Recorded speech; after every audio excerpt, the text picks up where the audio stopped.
They thought the silence would be enough. A missing envelope in early spring 2024. A deliberate, calculated void where a baby shower invitation for Charlotte Miller should have been. It wasn't just an oversight. It was a declaration. A public amputation from the family, orchestrated by Charlotte and her viper-tongued accomplice, Aunt Beatrice Vance.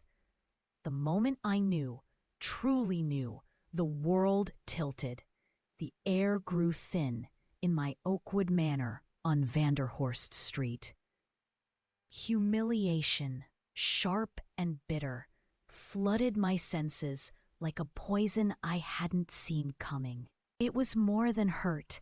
It was the sickening thud of betrayal by the people who shared my blood, who had shared breakfasts at my table, who were supposed to carry the legacy of my late Arthur Vance. If you've ever felt like the people you loved the most hurt you the deepest, stay with me. This story might be yours too. And if this touches your heart, take a moment to like the video and subscribe. The call came like a casual aside, dropped into a conversation about the Charleston Coastal Conservancy's Spring Gala. It was my friend Dorothy Hayes. Eleanor, did you get Charlotte's invitation yet? The little stork with the pink ribbon? It's adorable. My hand tightened on the receiver, my knuckles white against the polished surface of Arthur's mahogany writing desk. Adorable. A word meant to describe a sweet gesture, used to twist the knife deeper into my gut. No, Dorothy, I managed, my voice feeling brittle, like thin ice cracking under pressure. Oh, that's odd. Mine came yesterday, June 15th, at the Magnolia Bloom event hall. It's got a whole list of hostesses, mostly Vance cousins and old garden club types. You're usually the first on those lists. Silence stretched between us, heavy and suffocating. I could feel her gentle concern, but all I heard was the confirmation of my exclusion. Not an accident, not lost in the mail, deliberate. A list of hostesses, carefully curated, and my name conspicuously absent. Charlotte, my daughter, and her Aunt Beatrice, Arthur's sister, had signed off on this. They had looked at that guest list and decided I, her mother, the woman who had raised her in this house, carried her in my body, sacrificed for her future, was not welcome. The silence on the other end of the line amplified the roar of betrayal in my ears. Eleanor, are you there? I'm here, Dorothy, I said, my voice now flat, stripped of emotion, the initial shock giving way to a cold, hard core of certainty. They didn't forget. The words hung in the air, stark and undeniable. The visceral punch of knowing they saw me as an obstacle, a problem to be removed from their perfect, planned picture. In that moment, looking out the window at the azaleas blooming in the Oakwood Manor garden, I wasn't just heartbroken. I was ignited. They had underestimated me. They thought silence and exclusion were my defeat. They were about to learn that silence could be a strategic weapon, and exclusion was just the starting line.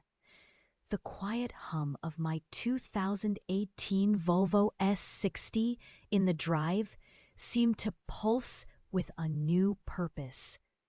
This wasn't the end. It was the declaration of war. The sharp edges of that printed card still felt cold in my hand. It wasn't just paper. It was proof. A betrayal that felt utterly alien. Yet in the stunned silence that followed, a different voice echoed. A familiar one, now lost to time. It was Arthur. My Arthur, gone since November 12th, 2021. I walked through the quiet rooms of Oakwood Manor, rooms that once held our life, his presence still clinging to the worn leather of a chair. The scent of his pipe tobacco faintly in the library. It was here, in the quiet of our home, that he'd tried to prepare me. He wasn't the type to raise his voice, but his observations were always sharp, delivered with that characteristic quiet intensity. I remember one evening, not long before he fell ill, sitting by his mahogany writing desk. He'd been reviewing some papers, his brow furrowed. He looked up at me, his gaze steady. "Eleanor," He'd said, his voice low, thoughtful. "Charlotte, she has a remarkable ability to convince herself of things, to rewrite history to suit her present need." I'd smiled, perhaps dismissively. "Arthur, she's our daughter. Ambitious. He hadn't smiled back. Ambition is one thing. Entitlement is another. And Charlotte?" He paused, choosing his words carefully. "Sees the world, particularly wealth, as something owed. A birthright she feels she can bend reality to claim." Another time, he'd spoken about the future, about the estate, the properties. It wasn't about denying Charlotte anything, but about his concerns regarding Daniel's passivity and Charlotte's influence. "Be careful, my love." He'd warned, his voice tinged with a rare note of anxiety. "Aggressive. Don't underestimate her capacity for self-interest." I hadn't fully grasped the depth of his concern then. I thought he was being overly cautious, perhaps slightly critical. My heart ached remembering his foresight, his subtle, loving warnings that I'd catalogued but hadn't truly heeded. The untold truth wasn't a secret he kept from me, but a truth he saw clearly and tried to share. A truth about Charlotte's manipulative tendencies and the potential for conflict he foresaw. Long before that invitation arrived like a slap across the face, he knew. He absolutely knew. And now, his words were not just echoes. They were a chillingly accurate prophecy. My daughter, his Charlotte, was precisely who he had feared she would become. And she clearly believed I would crumble under the weight of her orchestrated exclusion. It wasn't just a single slight, a sudden turn of cruelty that cut me from Charlotte's life. No, the roots ran deep, buried in years of small, sharp digs and assumed superiorities. I remember Christmas Eve at Oakwood Manor years ago, the scent of pine and simmering cider heavy in the air. A forced festive cheer attempting to mask the familiar tension whenever Charlotte and Beatrice were under the same roof for too long. We were gathered in the parlor, the fire crackling when Charlotte, then barely in her mid-20s, but already radiating an air of practiced disdain, opened the gift Arthur and I had carefully chosen, a rare first edition of a Southern author she'd mentioned admiring. She held the book, turning it over in her hands, not meeting my eyes. "Oh, a book. Her voice was flat, devoid of any genuine pleasure. Nice." Beatrice Vance, perched on the edge of a Queen Anne chair, gave a delicate, knowing smile.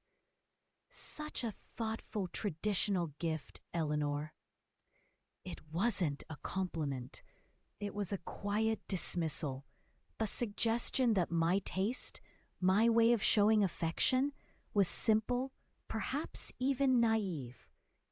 Arthur shifted beside me, his hand finding mine, a silent anchor. He saw it too, the way they effortlessly painted me as pleasant, but ultimately insignificant. A backdrop to their perceived sophistication and ambition. This was their pattern. Every family dinner, every holiday gathering at Oakwood Manor became a subtle stage for Charlotte to assert her imagined place. A birthright she felt was somehow diminished by my presence as Arthur's wife, the mistress of her childhood home. She spoke of when she would inherit, of changes she planned, as if Arthur and I were merely temporary custodians. Arthur, bless him, would often interject, gently but firmly, reminding her that decisions about the estate were his alone, a point Charlotte always seemed to conveniently forget the next time. Oakwood Manor isn't just property, Charlotte. It's a legacy built over generations, and Eleanor is its heart now. I remember Arthur saying that once after a particularly biting exchange. He saw the resentment simmering in Charlotte, the way she viewed me not as her stepmother, but as a competitor for Arthur's affection, his attention, and ultimately his considerable estate. It was a competition I never knew I was in, or perhaps one I refused to acknowledge until it was too late. Beatrice fueled it, subtly at first, then more overtly after Arthur was gone. Whispers about expectations, about what Arthur must have intended for Charlotte, regardless of his legal documents. They saw me, Eleanor Vance, the quiet woman who loved her garden and her books, as easily swayed, perhaps easily intimidated.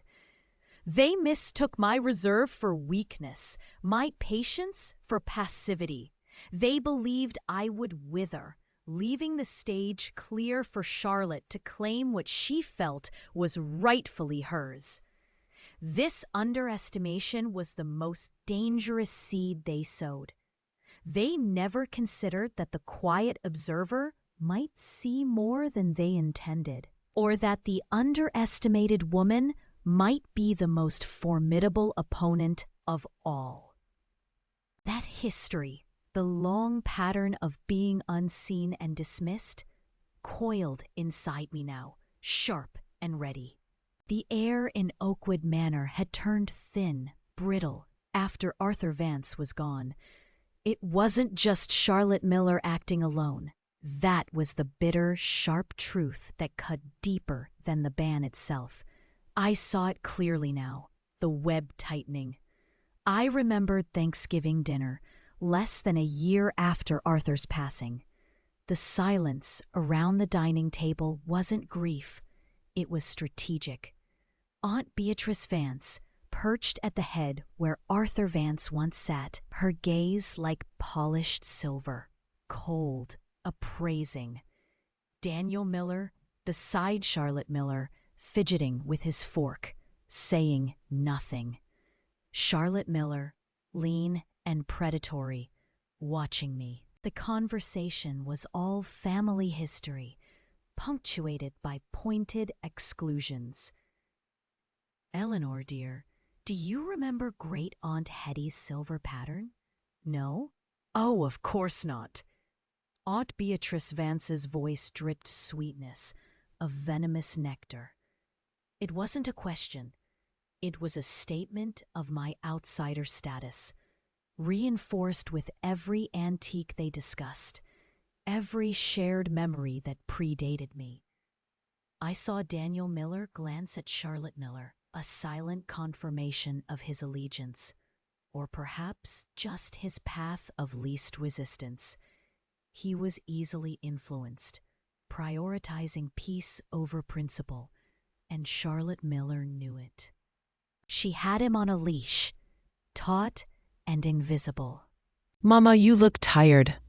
Charlotte Miller said to me then, her voice soft, but her eyes were hard chips of ice.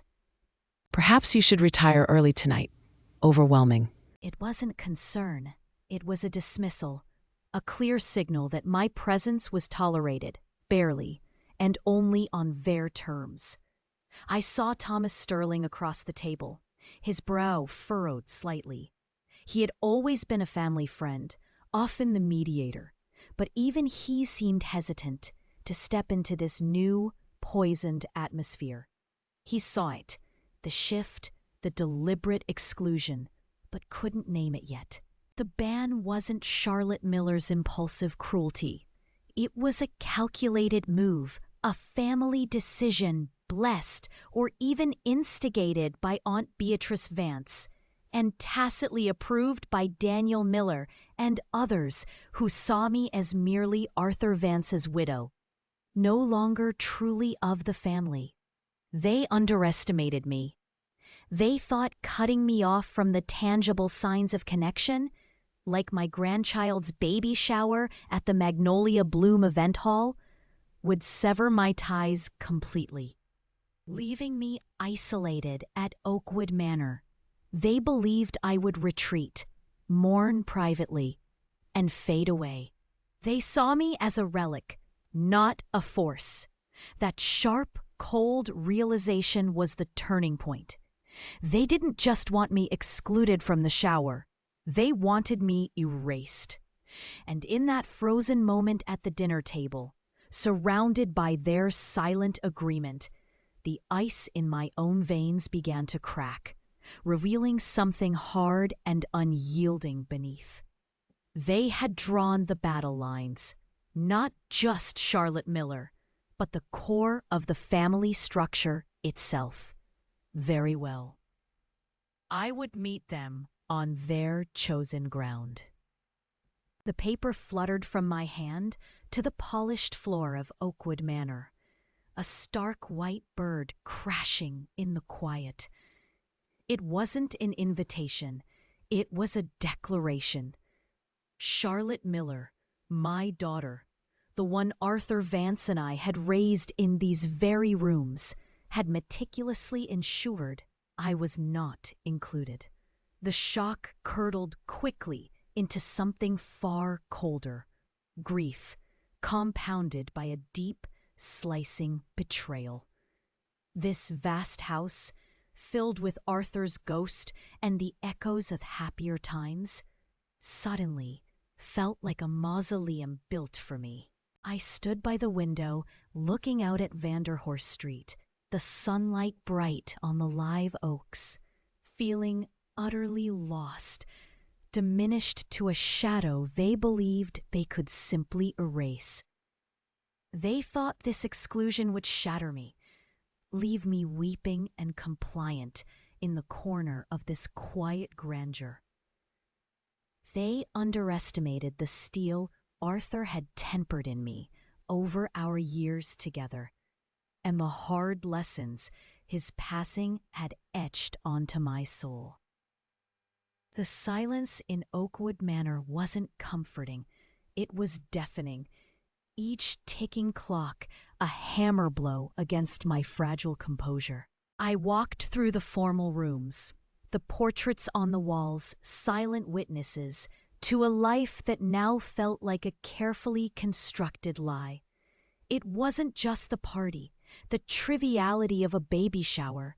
It was the public nature of the snub, designed to isolate me not just from Charlotte and Daniel Miller, but from the entire community. Aunt Beatrice Vance's cruel hand likely guiding the pen. I picked up the phone, my fingers trembling slightly. The dial tone hummed, a lifeline in the crushing silence.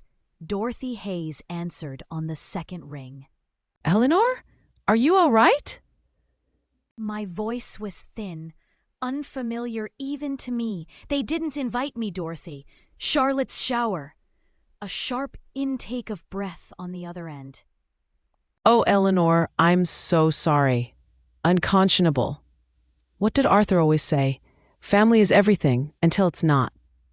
Oh, he knew, I whispered, looking at Arthur's mahogany writing desk across the room.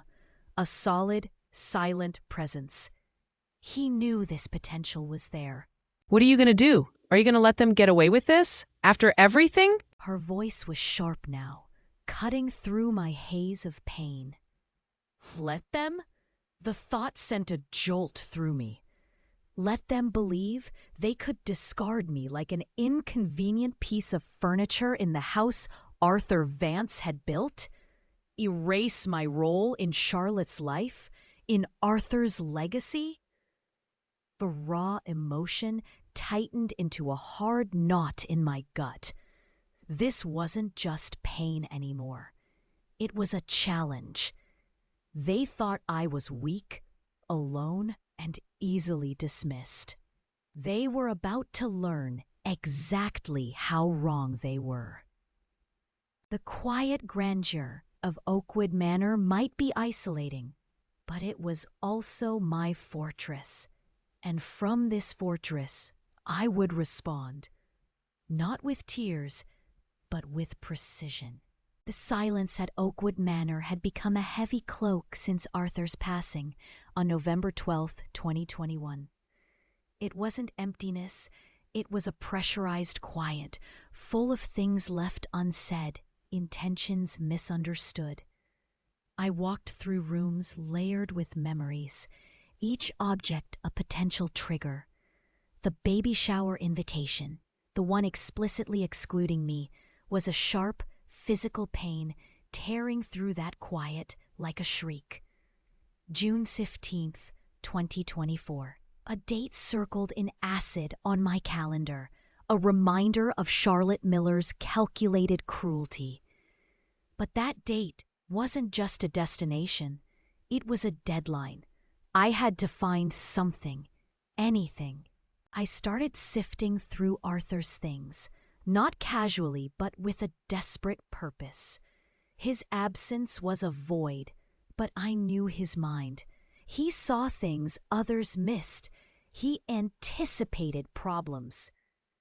Had he anticipated this? The thought was a small, flickering flame in the darkness. I began my search in the most logical place, the heart of his intellectual world, Arthur's mahogany writing desk. It stood solid and dark in his study at Oakwood Manor, a fortress of polished wood and hidden compartments. Days turned into a week. I went through papers, files, old letters, sorting, dismissing, my hopes dwindling with each discarded stack. Bills, legal briefs, personal correspondence that felt achingly familiar and heartbreakingly irrelevant. Then, on May 20th, 2024, just weeks before the Magnolia Bloom event hall would host the shower I was forbidden to attend, my fingers traced the underside of a drawer. Not the main drawers, but a small, almost invisible panel beneath the lip of the top drawer near the back.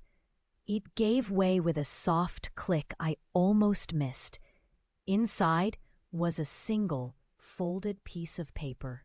Not a will codicil, not a formal document. It was a letter, dated months before he fell ill, written in his familiar hand. Heart hammered against my ribs. Suspense built in the room, thick and suffocating. This felt fated, not serendipitous. This felt like Arthur, reaching out from beyond the grave, a glimmer of foresight in the darkness they had cast me into. The discovery itself wasn't just finding a letter. It was finding a lifeline. It was the turning point. His voice, even on paper, felt like a sharp, necessary shock. Eleanor, The letter began. if you are reading this, it means things have unfolded in a way I feared, but hoped wouldn't come to pass. The silence of Oakwood Manor felt heavier than usual that afternoon. May 20th, 2024. My fingers traced the familiar grain of Arthur's mahogany writing desk, stopping at a small, almost invisible latch I hadn't noticed in all our years together. Inside, tucked beneath old legal papers, was an envelope addressed to me in his hand. My breath hitched. It was his voice, waiting. I tore it open, the paper crisp against my skin. Arthur's elegant script filled the page, a voice from the grave speaking directly to me. The initial lines were what I expected. A loving farewell, reassurance. But then, the tone shifted. Sharp, focused. He knew this might happen. Eleanor, my dearest, if you are reading this, it means my fears were realized.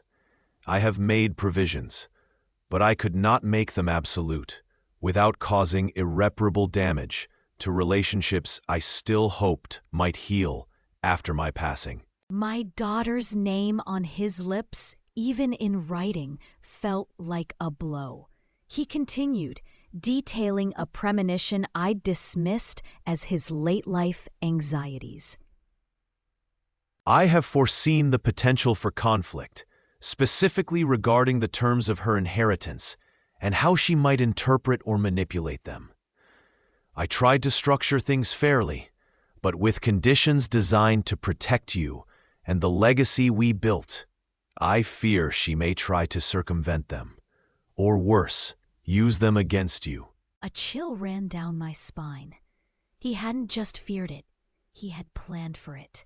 He knew Charlotte's entitled heart better than I ever had. My eyes scanned faster now, searching for the core of it. Hidden within the main trust documentation, accessible only with the key I've left with Thomas Sterling, is a codicil. It activates under specific circumstances.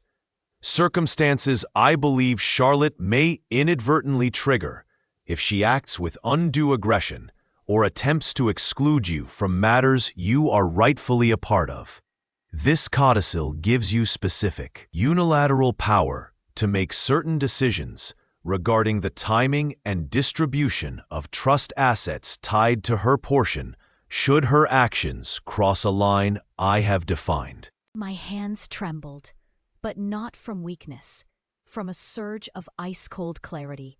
He had left me a weapon, a shield, a way to fight back against the very scenario playing out before my eyes. Charlotte's calculated banishment from her life, culminating in the shower I was forbidden to attend. The victim narrative I'd been drowning in evaporated in that instant. Use this wisely, Eleanor. Not for vengeance, but for justice and self-preservation. I have faith in your strength, even when you may doubt it yourself. Let my foresight be your armor, and my love your guide. His words echoed in the silent study. Armor, guide. He hadn't abandoned me. He had equipped me. Charlotte and Daniel Miller, Aunt Beatrice Vance, they had underestimated me. They had underestimated Arthur's understanding of their character. The pain of exclusion, the humiliation, didn't vanish, but it transmuted. It became fuel. A sharp, focused resolve ignited within me. I was no longer just Eleanor Vance, the grieving widow, the excluded mother. I was the guardian of Arthur's legacy, armed with his final strategy. This wasn't over. It had just begun. The ink on Arthur's letter seemed to burn the page, its words etching themselves into my mind. His foresight, chillingly accurate, stripped away the last vestiges of my grief and replaced it with a white-hot fury. Underestimated. That was the simple, brutal truth. Charlotte Miller, Daniel Miller, Aunt Beatrice Vance, they hadn't just excluded me from the baby shower on June 15th, 2024.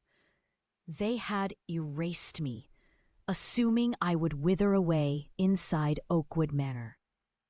A forgotten widow on Vanderhorst Street. The emotional pain, a dull ache for months, fractured into shards of cold calculation.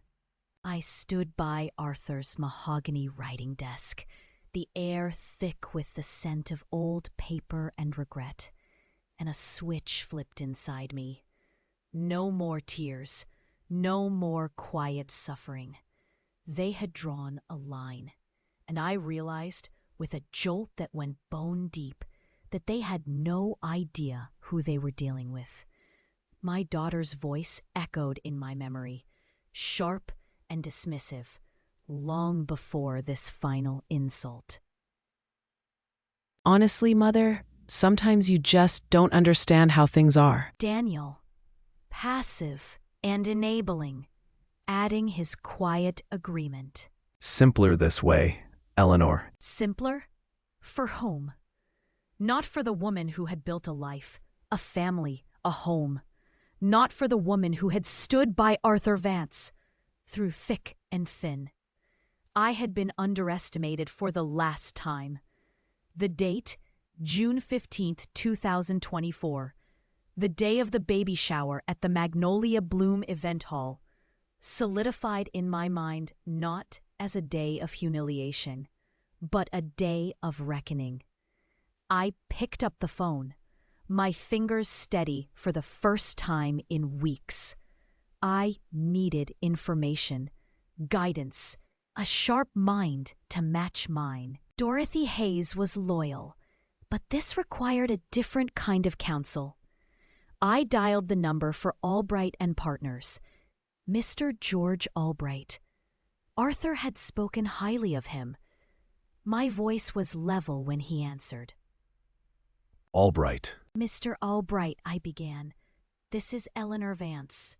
Ah, yes, Mrs. Vance. A great man. How can I assist you? I found a letter, I said, cutting to the chase. Something Arthur left. It changes things. Everything. I need to discuss it. And I need to plan. Sidelined, disregarded. They think I'll disappear. There was a beat of silence on the line. A professional assessing a sudden shift. I see. When can you come in, Mrs. Vance? As soon as possible, I replied, a flicker of satisfaction warming the cold space in my chest. There's a baby shower planned for June 15th at the Magnolia Bloom. I intend to be there, not just as a guest. My initial steps were quiet, unseen. Reviewing documents, pulling old files, my mind running scenarios like a complex algorithm. The pain was still there, a deep well beneath the surface. But the calculation was paramount now. They expected sorrow. They would get strategy. The game had just changed. The ink on Arthur Vance's letter felt cool and heavy in my hand, a physical anchor to the path I now had to walk. There was no hesitation, no second-guessing. The rage I'd felt at the Magnolia Bloom event hall, the slow burn of betrayal over weeks, it all distilled into a hard, sharp point of resolve. Arthur had given me the means. Now I needed the method. My call to Albright and Partners was direct. I spoke to Mr. George Albright's assistant, my voice steady, cutting through the pleasantries.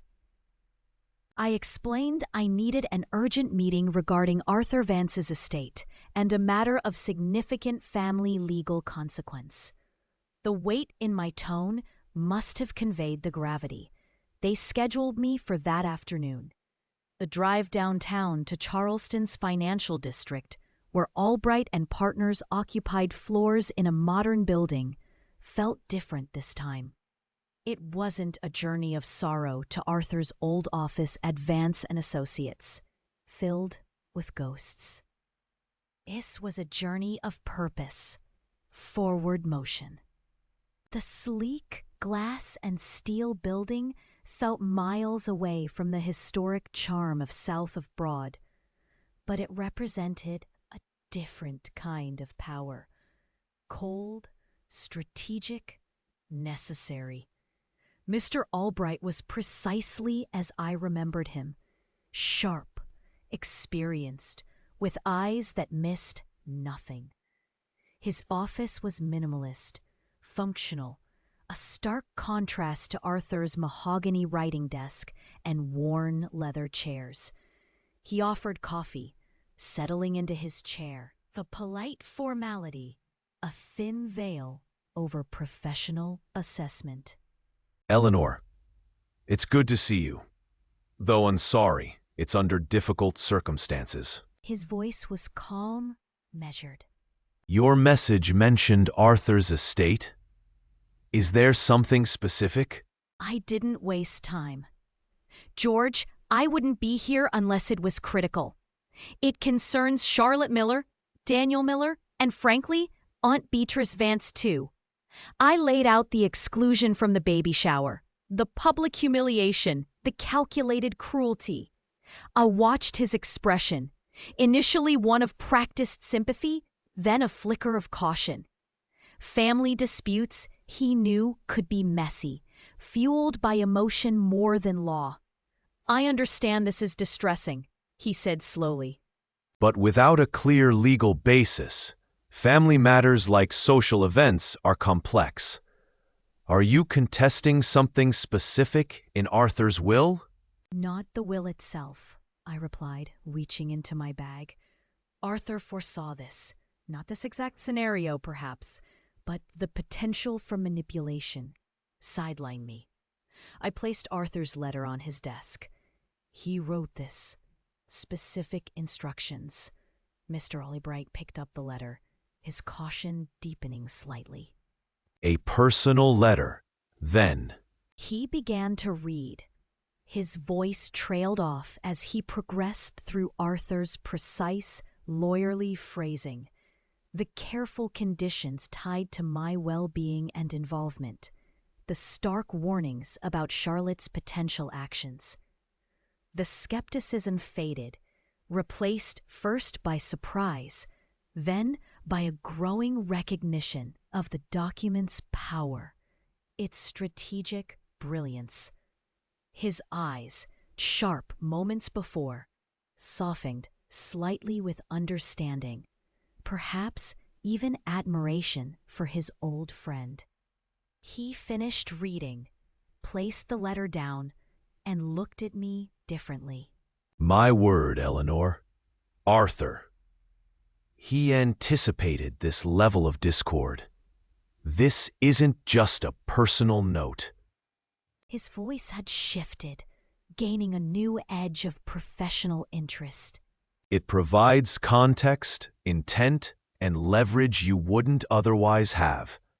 It outlines steps, gives you explicit permission, even direction.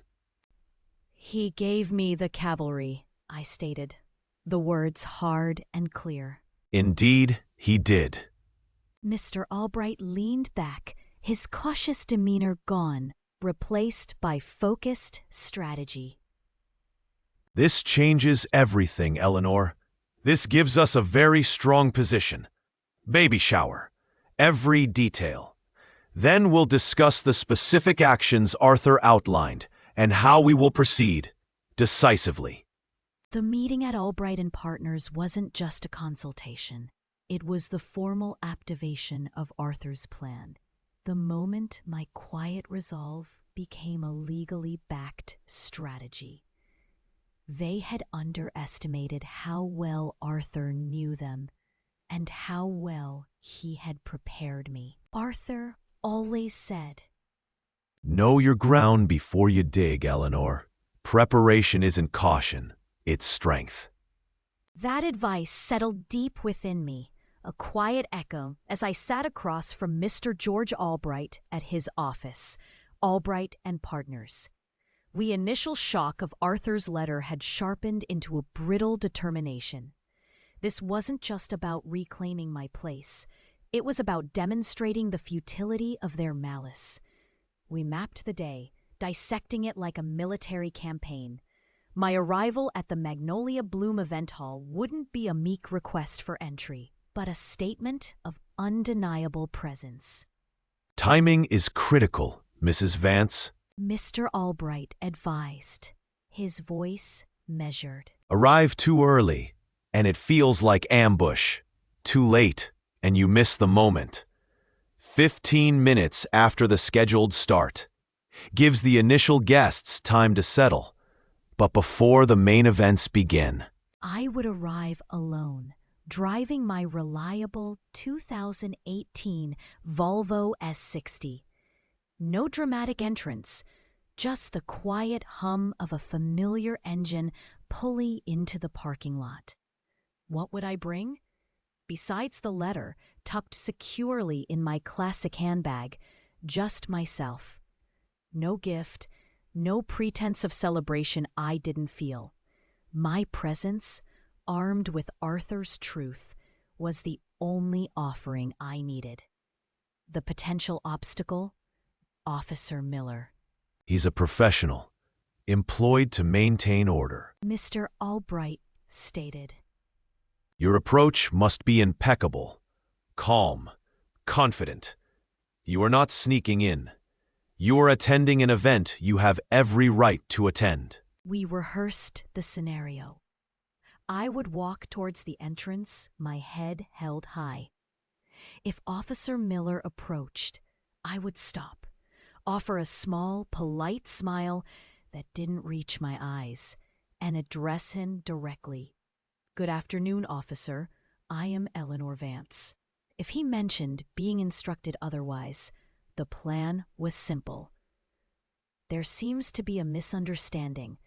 I am Eleanor Vance, legal trustee and attendee. I wouldn't wave the letter immediately, but the knowledge it was there, a physical weight in my bag, lent an unshakable poise. I pictured the Magnolia Bloom event hall, recalling its elegant facade, the flow of its entrance. I imagined where Officer Miller might be positioned, likely near the main doors, a visible deterrent. My internal focus narrowed, filtering out the noise of anxiety. Every step, every gesture was choreographed in my mind. This calm was my armor, my outward expression of inner steel. They expected tears, hysterics, perhaps a desperate plea. They would find none of that. Just Eleanor Vance, arriving precisely as planned. Her resolve as solid as the mahogany writing desk where Arthur's truth had waited. The plan had taken shape. Now I only had to execute it. June 15th, 2024, the day arrived like a sharp, cold front settling over Oakwood Manor, cutting through the familiar Charleston humidity. I woke, not with the tremor of dread I might have felt weeks ago, but with a quiet, solid certainty. Vulnerability had been scoured from me by the acid of calculated betrayal. Now there was only focus, a simmering core of fury banked low and steady. I walked through the sun-drenched rooms of Oakwood Manor. Each corner holding a memory, now overlaid with the bitter taste of Charlotte Miller's actions. I chose my clothes with precision. Nothing flamboyant, nothing meek. A dress that was understated, respectable, and gave no hint of the storm gathering within. The process was ritualistic. Each button fastened, each piece of jewelry simple and deliberate. This wasn't about appearance. It was about armor. I went to Arthur's mahogany writing desk. The wood felt smooth beneath my fingers, familiar and solid, like the man himself. There, Nestled within a hidden compartment only he and I had known about was the letter. His foresight, his protection. I picked it up, the crisp paper cool. This was the key. This was why they had so profoundly underestimated me, assuming my grief left me weak and pliable. They hadn't accounted for Arthur Vance, or for the woman he knew I was beneath the surface of hostess and wife. I secured it carefully, close to my person. Reviewing the plan wasn't necessary in detail. Mr. George Albright had made it simple, airtight. The timing, the presentation. It played like a script in my mind. Honed over weeks of sleepless nights and quiet consultation. It wasn't complicated, but its effectiveness lay in its brutal simplicity, hitting them where they lived, their reputation, their entitlement. A memory sharp as broken glass. Charlotte Miller, years ago, standing in this very house, her voice saccharine. Oh, Mother, you worry too much. Everything will be fine. Fine for whom? I saw the lie then, a flicker in her eyes I chose to ignore. I wouldn't ignore it today. Daniel Miller, always trailing in her wake, nodding agreement, passive and complicit. And Aunt Beatrice Vance, pulling strings from a distance, ensuring the family name remained unsullied by, what? By me? The house felt unnaturally still as I prepared to leave. The usual sounds of Vanderhorst Street seemed muted. I felt a strange detachment, observing myself move through the familiar space, gathering the pieces of my carefully constructed response. This was it, the calm before their storm. My calm, fueled by a righteous anger I had kept hidden for far too long. They wanted a scene? They wanted to banish me from the Magnolia Bloom event hall? Very well. They would get a scene. A very public, very indelible one. My hand rested on the letter hidden inside my dress. Arthur, they thought they had erased you, but they had only given me the means to expose them using your own words. The air inside the Magnolia Bloom event hall buzzed with forced cheer, a sound that grated against the stillness I carried within me as I pulled up to the entrance. Valets in crisp uniforms moved efficiently, guiding sleek cars, oblivious to the storm about to break. I saw the floral arrangements spilling onto the pavement, the pastel hues mocking the darkness that had overshadowed my life since Arthur was gone. My well-maintained 2018 Volvo S60 felt solid beneath me, a quiet anchor in the shifting sands of their reality. I stepped out, the late afternoon sun warm on my face, but a chill spread through the crowd nearest the entrance. The polite murmur died away, replaced by a wave of hushed whispers and pointed fingers.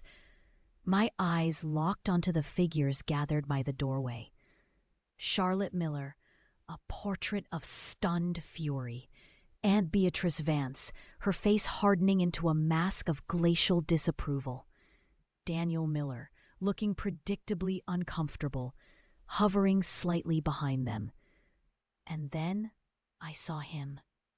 Just inside the door, the security guard I'd anticipated.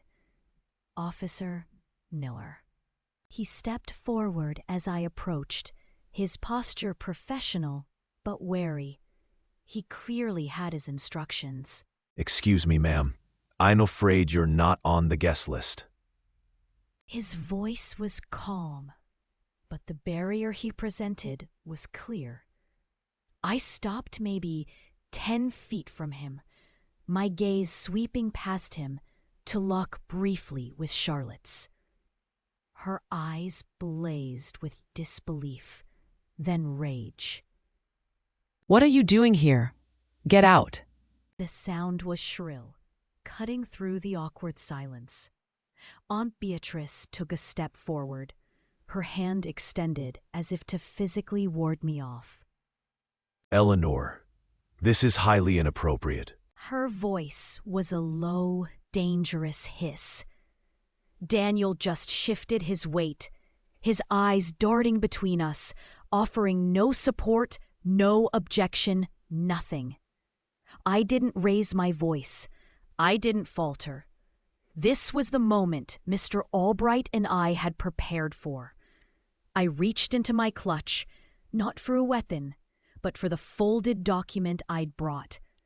It wasn't the letter itself, but a notarized statement, referencing Arthur's trust and my undeniable status as his widow and the executor. It was a legal assertion of my rights, my presence here not as an unwanted guest, but as a key figure they couldn't simply erase. Ma'am, I'm going to have to ask you to leave. This is a private event. Officer Miller repeated, taking another step closer. I held up the document, my fingers steady.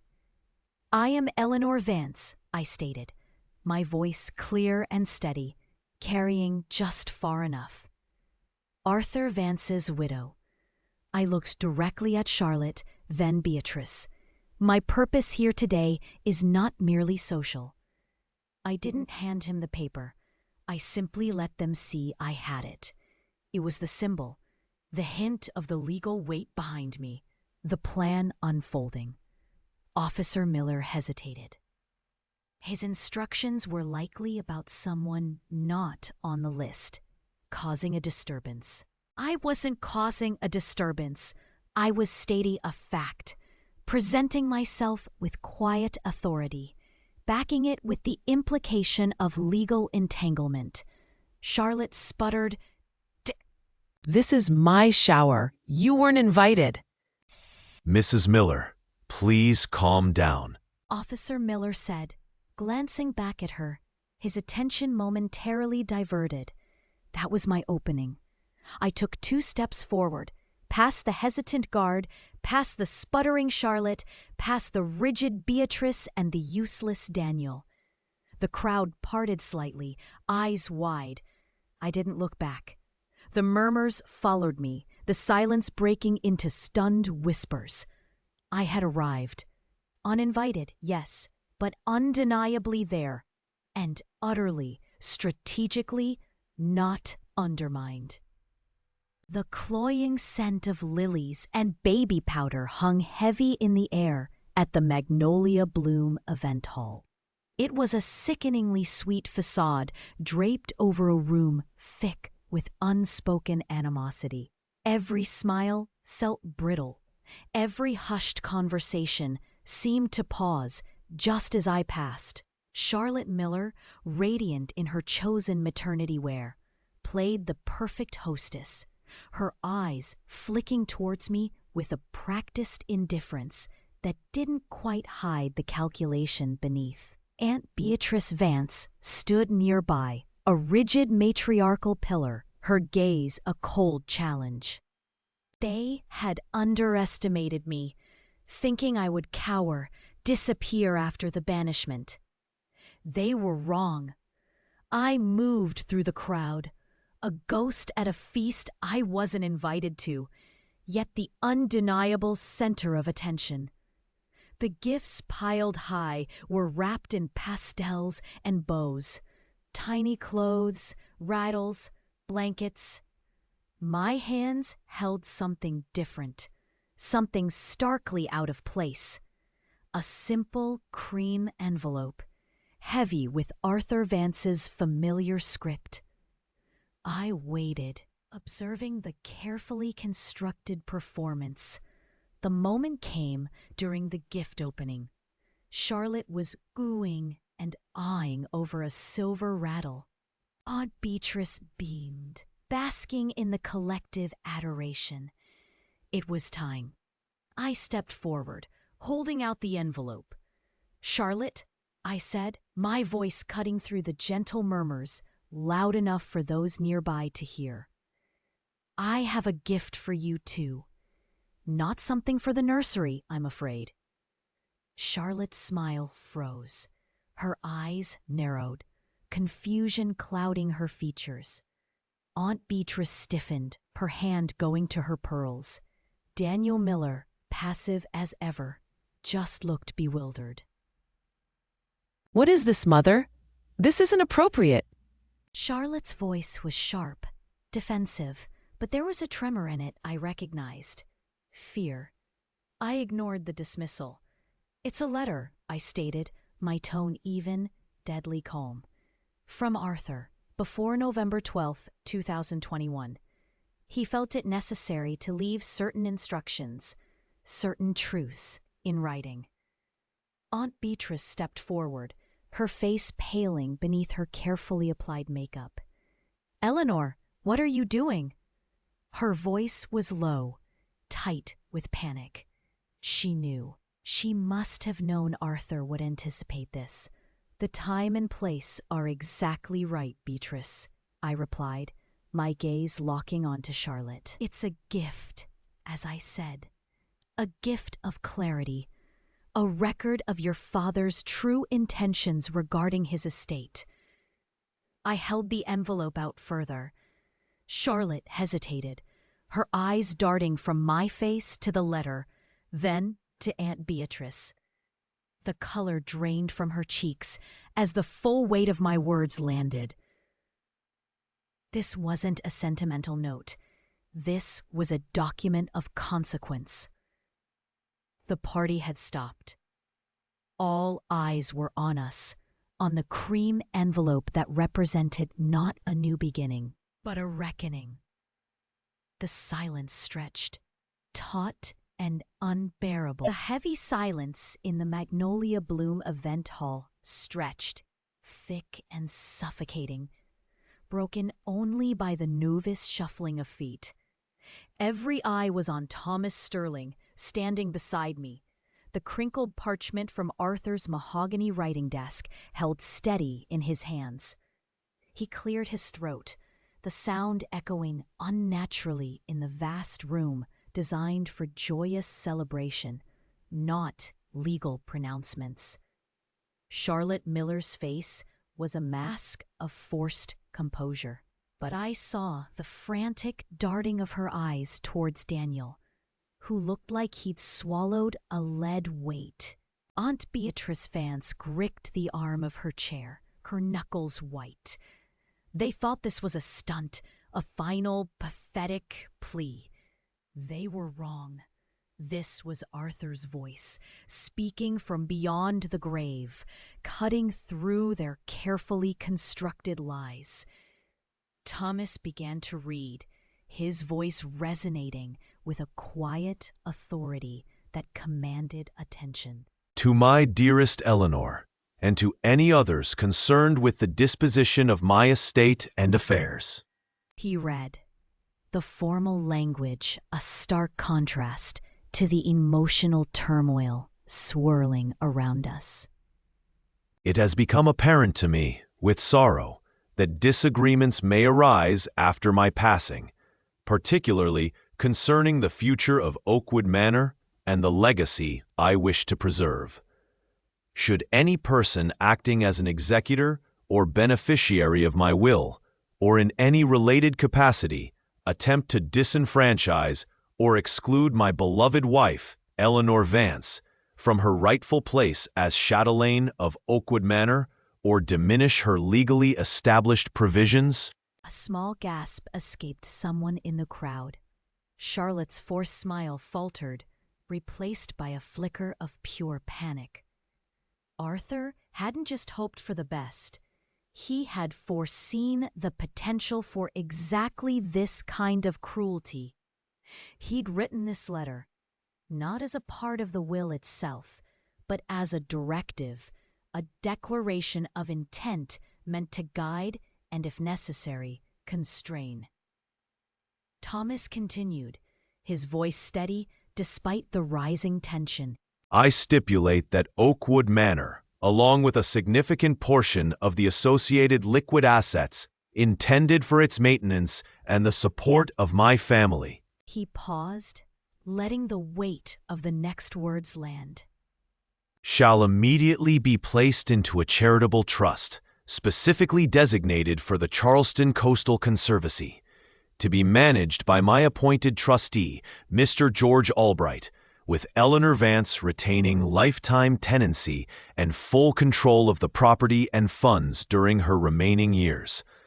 Upon her passing, the full estate, including Oakwood Manor, shall revert irrevocably to the Charleston Coastal Conservancy. Furthermore, any portion of my estate previously designated for such individuals who have acted against my express wishes for Eleanor's security and position shall be proportionally reduced, at the discretion of my executor, to ensure this stipulation is met without encumbrance. The words hit like a physical blow.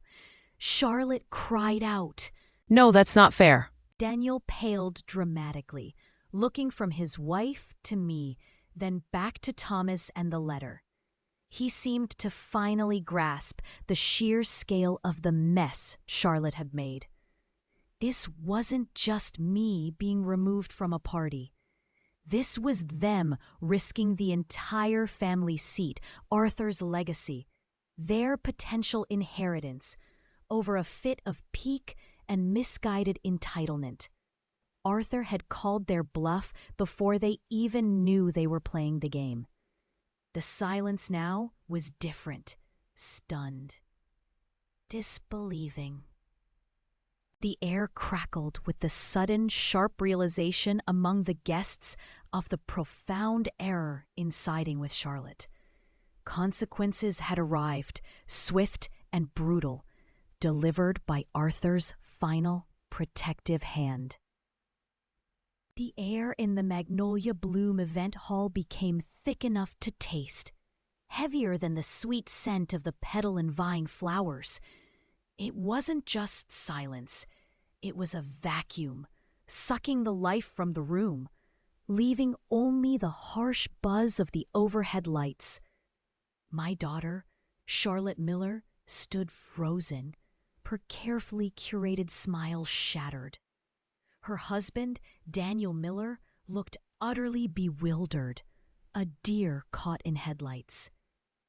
And Aunt Beatrice Vance, the matriarch who had orchestrated so much of this, her face was a mask of pure, unadulterated rage, barely contained beneath a thin veneer of shock. Their calculated cruelty, laid bare by Arthur Vance's own words from his mahogany writing desk, hung between us like a physical wall. What is this? Charlotte finally choked out, her voice trembling, not with sadness, but with a dawning, furious realization. This isn't real. You did this. I met her gaze steadily. My heart was beating fast, but my hands were steady. I hadn't done this. Arthur had. I had merely found the truth and delivered it. The power wasn't in my voice anymore, but in the quiet document I held. This is a misunderstanding. Daniel Miller tried, his voice weak, looking desperately at Aunt Beatrice. Aunt Beatrice Vance didn't speak. Her eyes, usually so sharp and controlling, darted between me and the paper, then back to me, calculating, scrambling for a foothold that was no longer there. The ground had shifted. The rules she thought she owned, the narrative she had so carefully constructed about my supposed instability and unsuitability, had been decimated by the man she claimed to honor most. There is no misunderstanding, I said, my voice calm, clear, a stark contrast to the turmoil in the room. Those are Arthur's words, his final wishes. I made no move to offer the letter. It had served its purpose. The guests who had gathered, moments before whispering their condolences or averting their eyes, were now staring openly, their whispers replaced by a collective, stunned hush. Officer Miller, the security guard, stood nearby, his expression unreadable, but his posture seemed to have shifted. Less guardian, more witness. They had come expecting drama, perhaps. But not this, not the quiet detonation of a family's hidden truths. I felt a sense of absolute clarity wash over me. The betrayal wasn't just the party, the exclusion. It was their insidious plan to paint me into a corner, to diminish me, to take what was rightfully ours based on a lie. But Arthur had foreseen it. He had given me the tool, and I had used it, not with hysterics, but with calculated precision, turning their own weapon, public spectacle, back on them. Picking up my small bag from the chair where I had placed it, I adjusted my coat. The planned humiliation had evaporated. Replaced by their very public exposure, I had delivered the message. My part was done. It was time to leave them in the silence they had created, now filled with the deafening echo of Arthur's words. The door to Albright and Partners felt solid and cold under my hand, a stark contrast to the chaotic heat of 2 days prior. It was June 17th, 2024, and the time for emotional reckoning was past. Now, the cold precision of legal consequence began. I stepped inside, the hush of the office a balm compared to the buzzing uncertainty that had defined the last few weeks. Mr. George Albright greeted me, his expression serious but focused.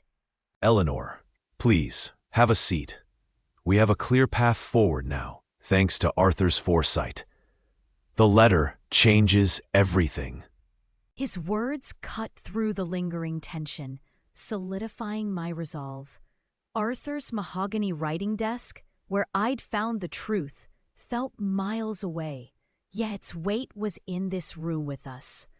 I didn't dwell on the emotional aftermath of the shower. My mind was already calculating angles, predicting their reactions. Charlotte, Daniel, Aunt Beatrice, they had underestimated not just me, but the depth of Arthur's understanding of their characters. Based on the provisions Arthur included in the trust, specifically tied to demonstrated actions contrary to the family's core values and goodwill towards dependents, Charlotte and Daniel's attempts to isolate you, coupled with Charlotte's financial maneuvering, trigger the clauses. I nodded, my gaze steady. The legal battle wasn't the goal. Executing Arthur's protective framework was. It wasn't about revenge. It was about accountability, legally mandated. The immediate consequence is a reassessment of Charlotte's beneficiary status and a significant reduction in the funds previously allocated to her and Daniel from the operating trust. It's not a complete disinheritance, but it's substantial, enough to make their current lifestyle unsustainable without other means. My internal monologue was sharp, devoid of pity. They had banked on entitlement, on my passive nature. They hadn't counted on the paper trail Arthur left, or my willingness to use it. Aunt Beatrice's involvement in supporting Charlotte's actions, particularly the ban from the baby shower, which we can link to her influence, places her in a difficult position regarding her role as an advisor on certain trust matters. We are formally requesting an internal review based on potential conflict of interest and ethical breaches according to the trust documents. This was the calculated strike. Beatrice wasn't directly penalized financially, but her authority, her matriarchal grip on the family affairs she so prized, was being systematically dismantled through legal channels. It was a consequence far more damaging to her than any monetary loss. We've sent the initial notifications today. They will be served tomorrow morning. There will be fallout. Legal challenges from their side are probable. But Arthur made this ironclad, Eleanor. Your position is protected, and their actions have, legally, proven Arthur's concerns valid. I leaned back, a sense of calm settling over me. It wasn't victory, not yet, but the first decisive steps had been taken. The consequences they now faced were not just social discomfort in Charleston. They were concrete legal realities designed to correct a course warped by greed and manipulation. The game had changed, irreversibly. The quiet returned, settling over Oakwood Manor like dust after a storm. It wasn't a desolate silence, but the calm that follows a battle won, not through brute force, but calculated precision. I sat at Arthur's mahogany writing desk, the one where he'd hidden the letter that changed everything, running a hand over the smooth, familiar wood. Peace felt earned, not granted. Charlotte had called, her voice stripped of its usual entitlement, replaced by a raw, unpleasant shock. You can't do this. What about our future? I had simply replied, "Your future is whatever you make of it now, Charlotte." No anger, just fact. It was autonomy, not reconciliation, I had pursued. Daniel, bless his pliable heart, had only managed a week. Mrs., this is extreme. Extreme? Being excluded, publicly shamed, and plotted against wasn't extreme? My response was cool. It is a consequence, Daniel. Even Aunt Beatrice, the matriarch who had stood silent during Charlotte's machinations, had reached out through a mutual acquaintance, hinting at family solidarity. I had instructed Mr. George Albright to deliver a concise message. Eleanor says family solidarity begins with truth and respect. Neither were offered. The silence from that quarter had been absolute since.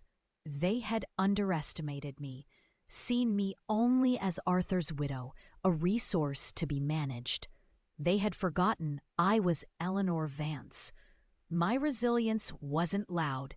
It was the deep foundation of Oakwood Manor itself. My strategic capability, honed quietly over years of managing a complex household and supporting Arthur's life, had proven sharper than their shallow entitlement. My future was here. Within these walls, Arthur and I had built our life. I envisioned working with the Charleston Coastal Conservancy, something Arthur cared deeply about, finding purpose beyond the recent unpleasantness.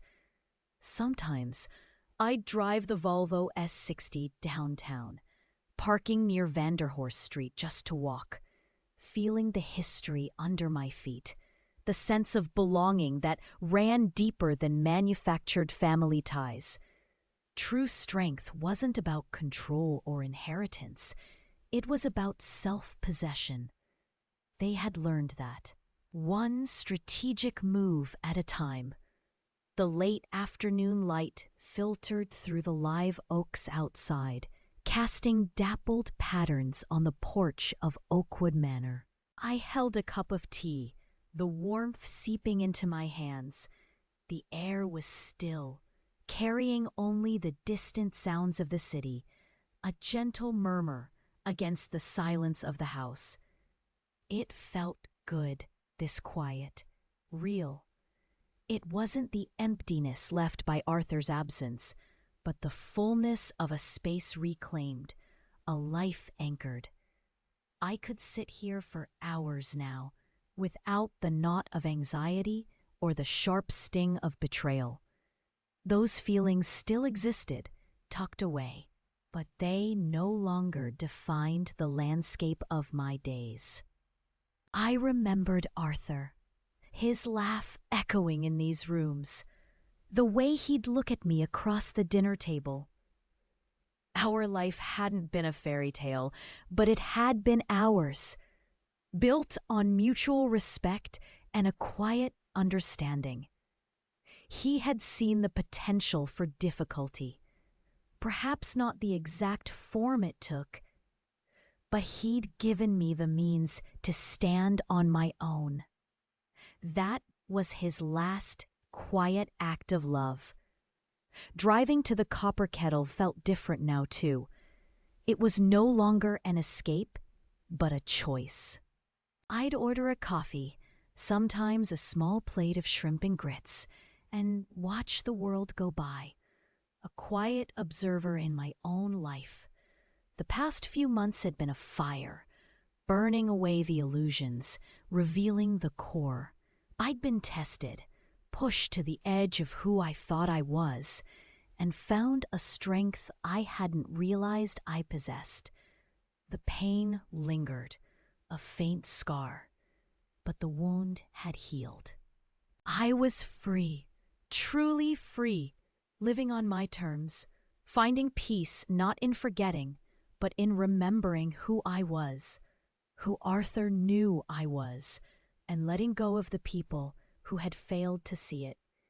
The harbor was calm now, and my ship was finally home.